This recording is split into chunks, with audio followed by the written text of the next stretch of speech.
মাছের আঁশ যে জাদুকাঠি সে কথা জেনে গেছে বাংলাদেশ এবং পশ্চিমবাংলার মানুষেরা। তাই দ্রুত পরিবর্তন হচ্ছে বিশেষ করে বাংলাদেশের মানুষের জীবনযাত্রা প্রণালী।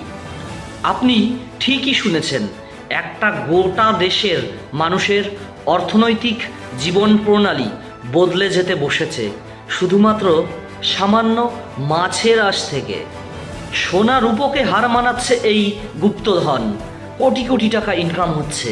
তাই সাধারণভাবেই প্রশ্ন জাগছে, কিভাবে এই সামান্য জিনিস গোটা অর্থনীতি ঘুরিয়ে দিচ্ছে। পুরো ভিডিও দেখলে আপনি হুঁশ হারাতে বাধ্য। আসুন আজ আমরা জেনে নিই কিভাবে বিদেশে রপ্তানি হচ্ছে এই মাছের আঁশ, আর কিভাবে উজ্জ্বল ভবিষ্যৎ অপেক্ষা করছে মৎস্যপ্রধান দেশ বাংলাদেশের এবং পার্শ্ববর্তী দেশ ভারতের পশ্চিমবঙ্গ রাজ্যের। প্রথমেই মাছ কাটার পর জমিয়ে রাখা হচ্ছে মাছের আঁশ। যারা মাছ কাটছেন তারা তো জমিয়ে রাখছেনই, তাছাড়াও ছোট বড় মৎস্য ব্যবসায়ীরা প্রত্যেকেই এখন নজর দিচ্ছে এই মাছের আঁশের দিকে।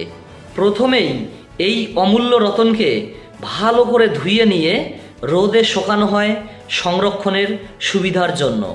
তারপরে বস্তাবন্দি করে ফেলা হয়। বস্তাবন্দি হয়ে পাড়ি দেয় সুদূর চীন, জাপান, ইন্দোনেশিয়া, দক্ষিণ কোরিয়ার মতন দেশে। বিদেশে মাছের আঁশ রপ্তানি করে 2017 থেকে 18 অর্থবছরে বাংলাদেশের মৎস্য ব্যবসায়ীদের ইনকাম হয়েছিল বাংলাদেশি মুদ্রায় প্রায় 4 কোটি টাকা। 2018 থেকে 19 অর্থবছরে তা বেড়ে দাঁড়ায় প্রায় 26 কোটি টাকার ওপরে। 2019-20 অর্থবছরে সেটা আরও বেড়ে দাঁড়ায় প্রায় 30 কোটি টাকা। বর্তমানে মাছের আঁশের রপ্তানি আয় আরও অনেকটাই বেড়েছে। এখন নিশ্চয়ই জানতে ইচ্ছা করছে বিদেশি কোম্পানিগুলো এত টাকা দিয়ে মাছের আঁশ কিনে কি করছে। মাছের আঁশে আছে অ্যামাইনো অ্যাসিড, গুয়ানিনি এবং কোলাজেন ফাইবারের মতন বিশেষ গুণসম্পন্ন কিছু মৌল। ফলে মাছের আঁশ থেকে তৈরি হচ্ছে ওষুধের ফয়েল, নকল মুক্ত আরও বিভিন্ন চকচকে প্রসাধনী সামগ্রী। মাছের আঁশে উপস্থিত গুয়ানিনি উপাদান নেল পলিশ এবং লিপস্টিকের চকচকে ভাব ধরে রাখে। তাই নেল পলিশ ও লিপস্টিকে ব্যবহৃত হচ্ছে বিশেষ প্রক্রিয়াকরণের পরে এই মাছের আঁশ।